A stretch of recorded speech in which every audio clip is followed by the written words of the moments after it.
Bismillah ar-Rahman ar-Rahim. Assalamu alaikum. Welcome back to the second hour of News and Views on Salam Media. It's just gone 14 after 9 o'clock, and this is when and where we welcome our Polokwane listeners on One Nation FM.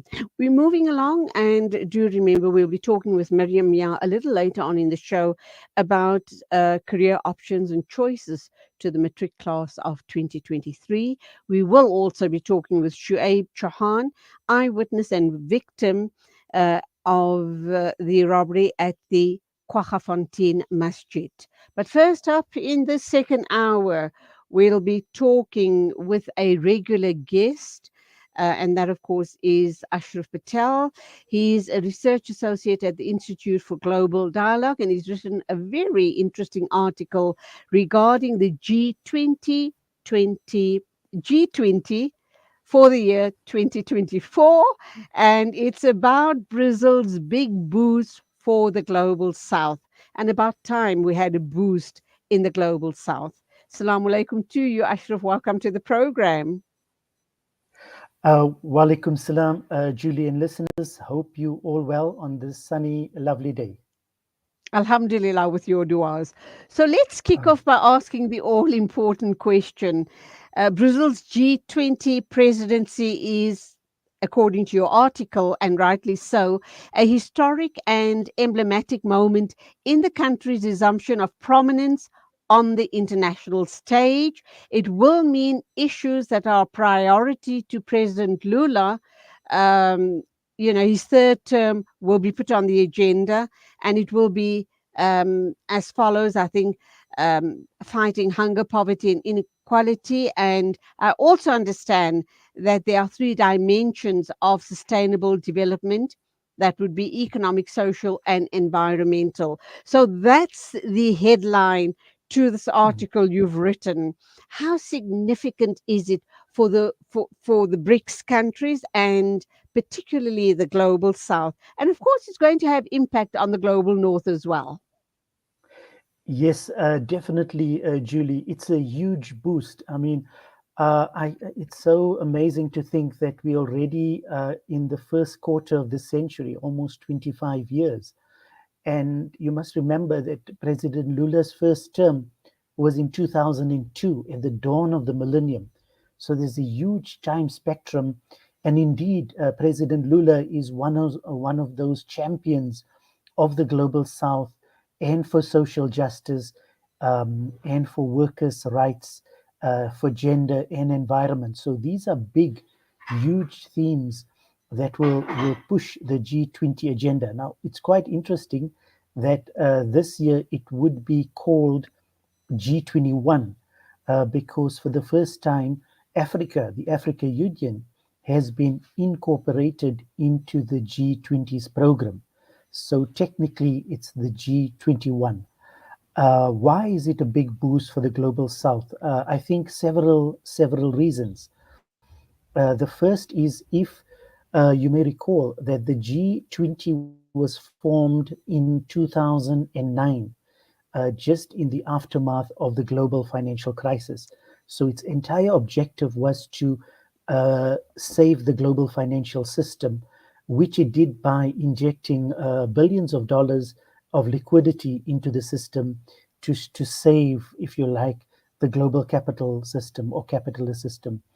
And by doing that, the G7 nations incorporated the emerging markets, because they knew that is where growth will take place in the coming century.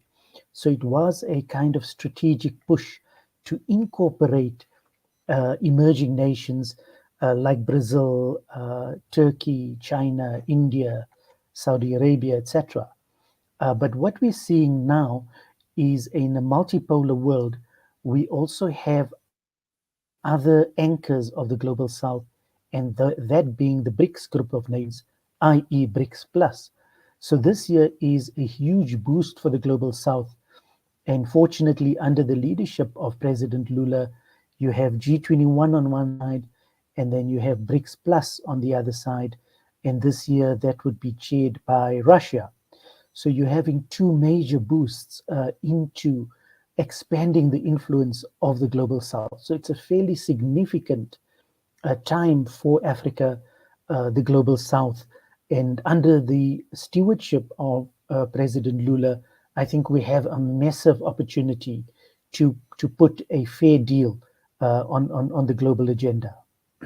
So let's look at that agenda and how it will impact positively on the global south. Early on, before you came on, I spoke with a political analyst about the situation in the DRC, the supposedly rigged elections. And we spoke about child labor and we spoke about the blood diamonds issue.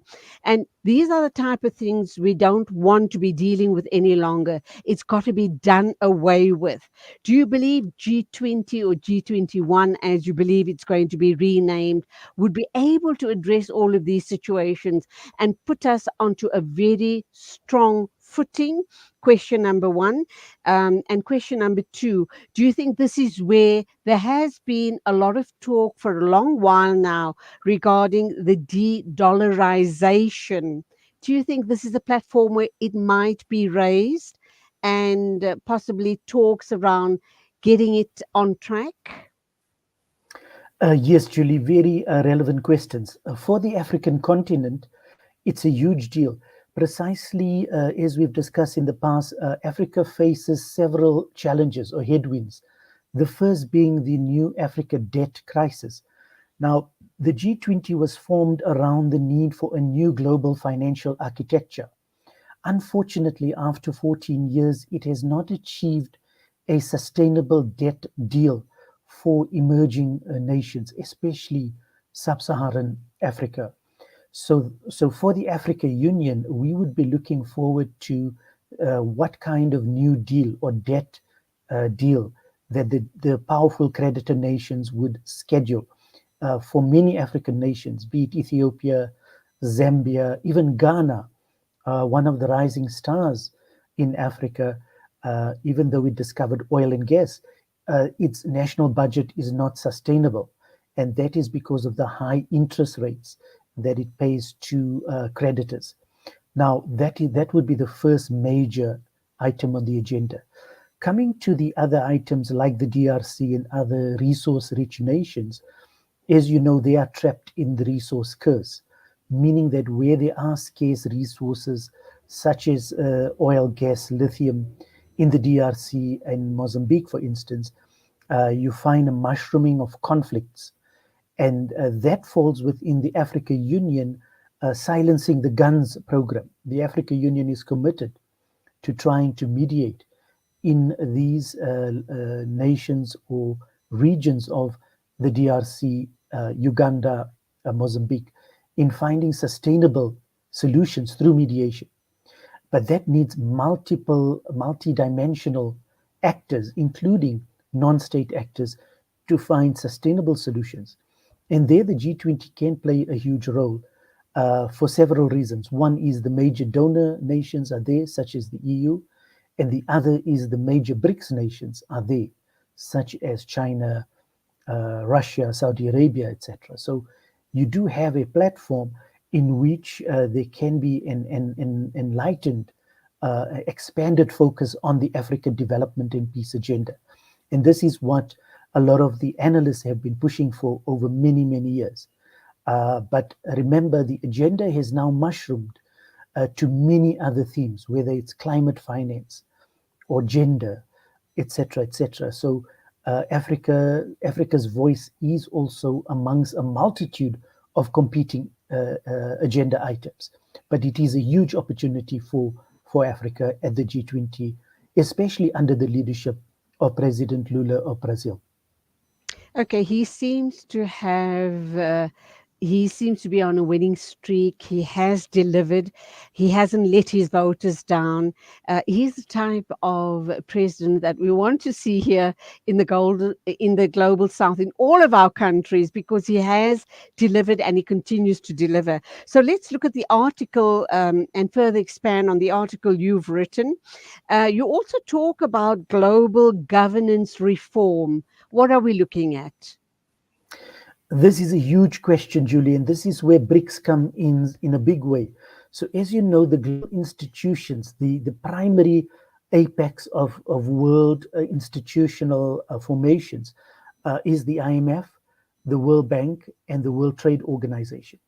And this is one of the reasons the BRICS nations formed a club in 2009 as the G20 was formed in order to create a very powerful bloc um, in world affairs to reform global institutions. Now, the first is the IMF.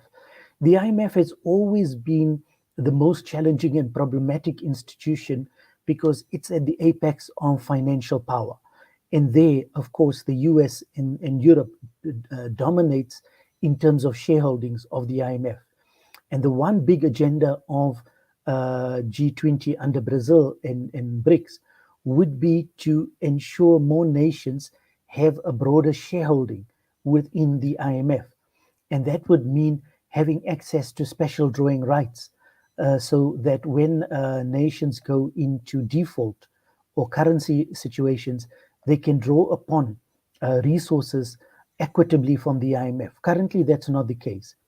The second issue, of course, is de-dollarization will be an issue going forward, regardless of the G20, because the power of trade and the need to lessen the volatility of the dollar in global trade is so immense that all the nations, most of the nations in the world, want a more stable system of trade, one that's not linked to the volatility of the US dollar. As the US is a power in decline and the rise of China and the East, we see there is a need to diversify, and therefore you have the yuan and the renminbi and other currencies that are being traded within the global south and within regions. So that is happening, and the G20 would have to come to accept that reality. And then finally, the global trade is under severe constraints and supply chain constraints purely because of the post COVID world and the conflicts we have now in the world today. Global trade and supply chains are constrained. The World Trade Organization, again, is unable to play a role in implementing fair trade policies, especially in the field of agriculture, intellectual property, as well as dumping. Now, as you know, Africa is a continent that has some of the most fertile agricultural resources, but yet we import a lot of our wheat and our chicken. And as you know, for instance, South Africa and most of African nations suffer in terms of the dumping of poultry by powerful nations. The US, Europe, and even Brazil, to an extent, are dumping some of the agricultural produce in our markets because they have huge agricultural industries that have huge subsidies from the government. So, this unfair trade needs to be balanced out. And this is where the G20 can play a role. It's unacceptable that a large chunk of Africa are food insecure, and yet we have some of the most fertile lands in the world. And that is because the global system of commercial agriculture does not serve local populations. And we need a whole new reimagination of agriculture in global trade. So these would be Ashraf, some of the big issues, yes. Ashraf, when you talk about Africa being agriculturally well, we could be a flourishing continent as far as agriculture is concerned. But isn't the situation that we find ourselves currently in, that we can't produce our own crops, etc., because of the seed that we are forced to purchase from, I'm trying to think of the name, that big GMOs, conglomerate.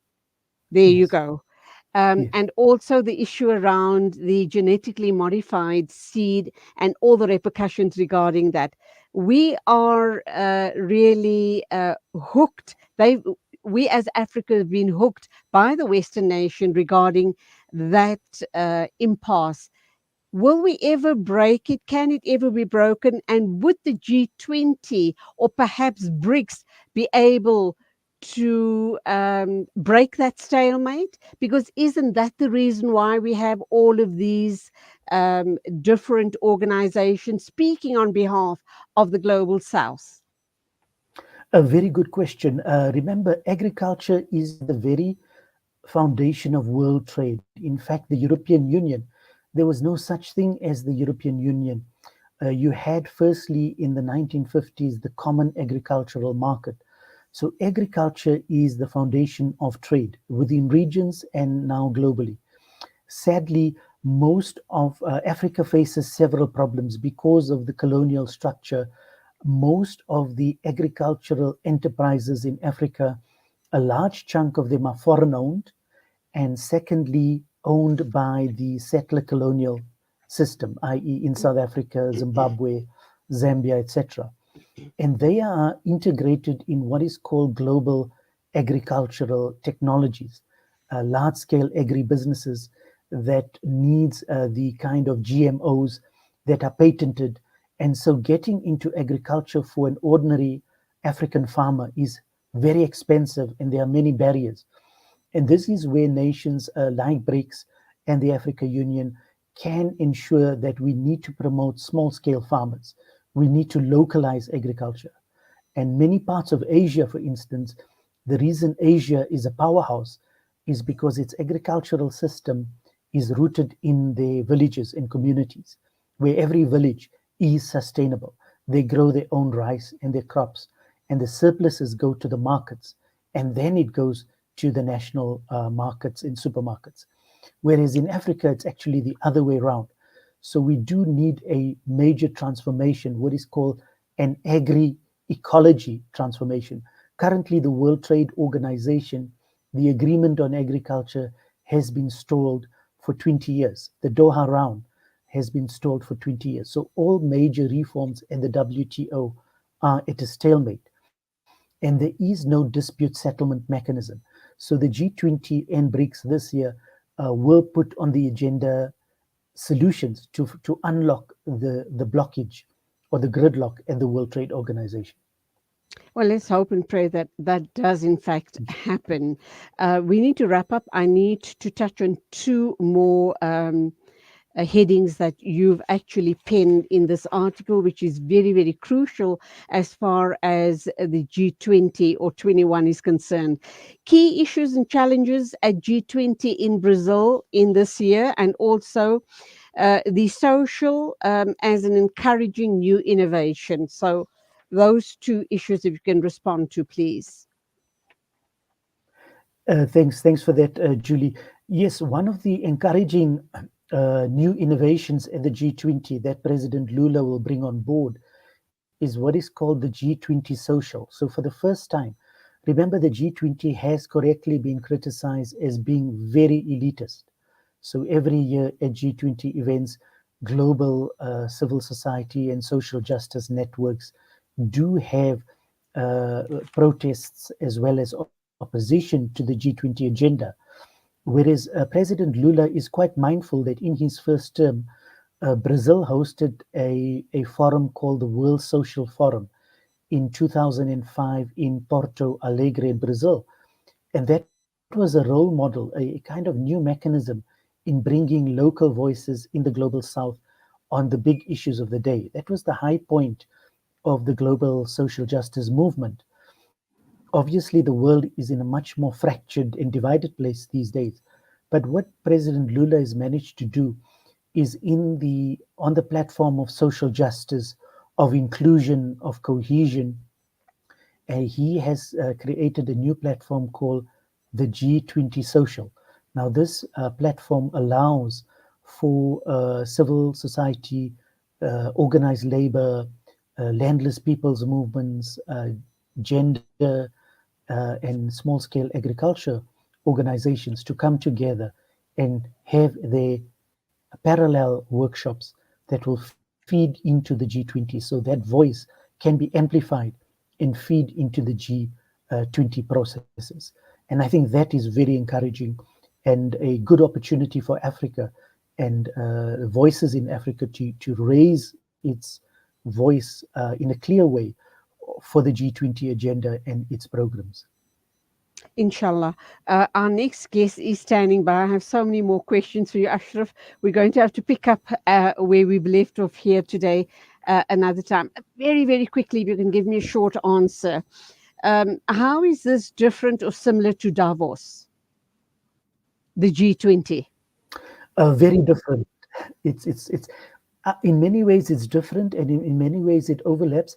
Davos is mainly the world of private sector and elites. So Davos is like a G7 forum. It's mainly Mhm. the elites of the North, especially the US and Europe, and the elites that are co opted in the South. So it's a very elitist formation, and many of us have been very critical of South Africa's participation in Davos because it reaps no rewards whatsoever for South Africa. Whereas the G20 and BRICS are platforms where there is more scope because there's many powerful nations in the global South. There are much more equitable trade opportunities within BRICS and G20. So they're quite different and they have different agendas, but they do overlap purely because the World Economic Forum and G7 seeks to go up G20 leaders. So it's a game of contest. It's a chess, but it's an interesting dynamic. But they're very different. Yes. I look forward to talking to you some more in the future, inshallah. Thank you indeed for this very insightful article. Till the next time, as always, keep us in your du'as. Assalamu alaikum to you. Walaikum salam, Julie. 9:35 News and Views on Salam Media. Standing by to talk with us is Shuaib Chauhan.